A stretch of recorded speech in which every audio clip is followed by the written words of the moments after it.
Ward number 8 से इस्लाम party की जानिब से आपको उम्मीदवारी दी गई है, इस ताल्लुक से आप क्या कहें? सबसे पहले तो मैं अल्लाह रब्बुल इज़्ज़त का बेपनाह शुक्र अदा करता हूँ कि अल्लाह के फजल करम से मुझे इस्लाम पार्टी की जानिब से उम्मीदवारी का मौका मिला। उसके बाद में मैं शेख आसिफ साहब का भी बहुत बहुत शुक्रिया अदा करता हूँ कि उन्होंने मेरे शहरी लेवल पर कामकाज को देखते हुए वार्ड नंबर 8 से मुझे उम्मीदवारी करने का मौका दिया।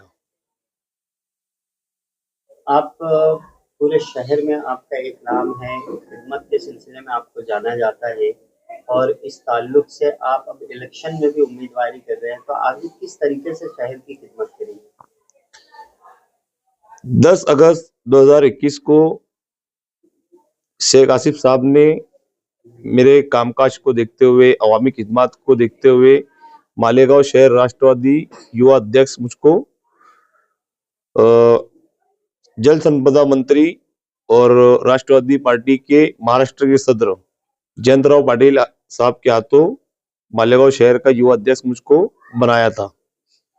और उन्होंने जिस तरह मुझ पर भरोसा किया था, उनके भरोसे पर मैंने पूरे मालेगांव शहर में और ज्यादातर मालेगांव शहर के नौजवानों में अवामी कामकाज को अंजाम दिया। तो उस बुनियाद पर मेरे कामकाज को देखते हुए नौजवानों में बेदारी पैदा कर सियासी बेदारी पैदा करने की मेरी ज्यादा से ज्यादा कोशिश रही, कामकाज रहा। तो उस काम को देखते हुए आसिफ साहब ने कुसुम्बा रोड वार्ड नंबर 8 से मुझे उम्मीदवारी करने का मौका दिया। और आपके चैनल से पूरे मालेगांव शहर के नौजवानों से ये दरख्वास्त करूंगा कि आज हमारी कौम के जो नौजवान हैं वो सियासत से बहुत दूर है। सिर्फ वो वक्तीय इलेक्शन आता है, उतने ही वक्त वो बेदार रहते हैं, उसके बाद में अपने आप में लग जाते हैं। तो मालेगांव शहर और पूरे कौम के नौजवानों से मेरी यही अपील है कि अपने अंदर सियासी बेदारी लाए। जो आदमी कामकाज करता है उसका साना बशाना बने, उसका साथ दे। जिस तरीके से शेख आसिफ साहब आज मालेगांव ही नहीं पूरे महाराष्ट्र के मुसलमानों की नुमाइंदगी कर रहे हैं। आज असेंबली इलेक्शन गुजरने को साल सवा साल हो चुका है। मालेगांव शहर में बहुत सारे मामला आए पार्लियामेंट इलेक्शन के बाद से लेकर। फिरका परस्तों ने मालेगांव शहर को खुसूसी टारगेट किया। तो उन सबको फेस करने के लिए माइनॉरिटी डिफेंस कमेटी बनाई गई जिसके सदर आसिफ साहब है। और कई लोगों को जेल भी हुई जन्म दाखिले के मामले को लेकर। तो इस सब की नुमाइंदगी सिर्फ शेख आसिफ साहब ही कर रहे हैं। तो मालेगांव शहर की तमाम आवाम से मेरी यही दरख्वास्त है और आप यही उनको मैं मैसेज देना चाहता हूँ कि जो काम काज करने वाला इंसान है तो उनका साथ दे। और पूरे मालेगांव शहर में इस्लाम पार्टी के जितने भी उम्मीदवार खड़े हुए हैं तो भारी से भारी अक्सरियत में उनको वोट दे और उनको चुन कर लाए। उनको चुन कर लाने का मकसद ये रहेगा कि कारपोरेशन आज हमारे हाथ में आएंगी, हमारा मेयर बैठेगा। तो जन्म दाखिले का मामला हो, कोई भी मामला हो, तो इंशाल्लाह आज ग्रेट सुमैया जो डायरेक्ट कारपोरेशन में आ जाता है और इस्लाम पार्टी का अगर मेयर बैठता है तो इंशाल्लाह उसी कारपोरेशन पे एंट्री भी होने नहीं देंगे। सियासत में अब आपने उम्मीदवारी से अपने सफर का आगाज किया, लेकिन खिदमत आपकी एक तवील रही है और आपके परिवार से भी बहुत से लोगों ने सियासत में काम किया है, उसके बारे में तफसील बताएं। 1996 में मेरे दादा सलीम सेठ रसन वाले उन्होंने उस वक्त ही कांग्रेस पार्टी शेख रजीज साहब के टिकट से यही इसी वार्ड से इलेक्शन लड़ा था 1996 में। तो वो कुछ 70-72 वोट से शिकस्त खा चुके थे। फिर 2012 में मेरी दादी ने इलेक्शन लड़ा, अल्हम्दुलिल्लाह 350 वोट से अल्लाह पाक ने हमारे नसीब में फतेह हासिल दी। 2017 में फिर मेरी दादी को हमने इलेक्शन लड़ा, हमारी दादी का 1138 वोट से हमने फतेह हासिल हुई। उसके बाद में 2021 में शेख आसिफ साहब ने मुझको राष्ट्रवादी कांग्रेस पार्टी का मालेगांव शहर का युवा अध्यक्ष बनाया। वहां से लेकर पूरे मालेगांव शहर ने मेरे कामकाज को देखा, यहाँ तक हमारा सियासी सफर रहा। और अल्हम्दुलिल्लाह अब मुझको खुद उम्मीदवारी करने का मौका मिला तो ये आपके सामने जो मामला थे सब है।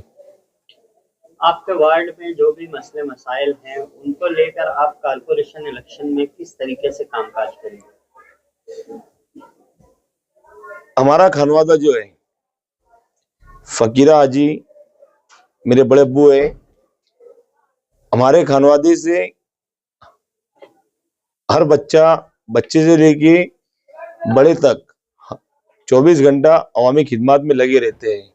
लॉकडाउन आया, बहुत सारे मामलात आए, हम अवाम की खिदमत में लगे रहते हैं और आगे भी हमारा यही मकसद है कि हम अवाम की खिदमत करते रहेंगे। कारपोरेशन इलेक्शन को लेकर, उम्मीदवारी को लेकर नौजवानों और अपने वार्ड के जो वोटर हैं उनसे क्या अपील करना चाहेंगे? देखो, कारपोरेशन इलेक्शन जो आया है तो मुझको कारपोरेशन इलेक्शन अवाम की फरमाइश पर मुझको अवाम ने बेहद फरमाइश की कि आपको इलेक्शन लड़ना है, तो मैंने फिर शेख आसिफ साहब से ख्वाहिश जाहिर की और उन्होंने अवाम की फरमाइश पर मुझे उम्मीदवारी करने का मौका दिया और वार्ड की अवाम और पूरा नौजवान तबका अल्हम्दुलिल्लाह मेरे साना बसाना, मेरे खानदान के साना बसाना खड़ा है हर वक्त। अपील वोटरों से अपील कर, मैं वार्ड की अवाम से यही अपील करना चाहता हूँ कि आज हमारा एरिया सलाम एरिया है, कच्चा एरिया है, तो यहाँ पर बहुत सारे मामला खत्म हो चुके हैं। जो थोड़े बहुत मामला बचे हैं इंशाल्लाह उसे भी हम पूरी कोशिश से खत्म करना चाहेंगे। और जो वोटिंग का मामला है तो मैं वार्ड की अवाम से यही अपील करूंगा कि वोटिंग के दिन आप वोट करने जाओ, ये आपका बुनियादी हक है, तो ज्यादा से ज्यादा वोट करो, क्योंकि आगे आने वाले हालात ऐसे है, SIT है, SIR है, जिसे 2002 की मामला आए यादी के, तो इसी तरह इस यादी पर भी मामला आ सकते हैं। तो आपको वोट करना है, आप वोट करेंगे, आप वहां पर रिकॉर्ड में जाएंगे कि आप यहाँ पे मालेगांव शहरी है, हिंदुस्तानी शहरी है।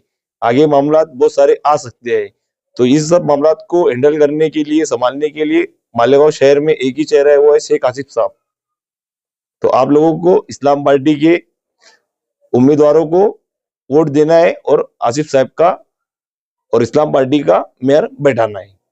आज हमारी लड़ाई यहाँ के उम्मीदवारों से नहीं है, आज हमारी लड़ाई है फिरका परस्त ताकतों से, जिसका मुकाबला करने के लिए सिर्फ वो एक ही चेहरा है, शेख आसिफ साहब। मैं मालेगांव वार्ड नंबर 8 की आवाम के अलावा पूरे मालेगांव शहर की आवाम से यही अपील करना चाहता हूँ कि आप लोगों को इस्लाम पार्टी के उम्मीदवारों को भारी से भारी अक्सरियत से कामयाब करना है और मालेगांव शहर कारपोरेशन में इस्लाम पार्टी का झंडा लहराना है।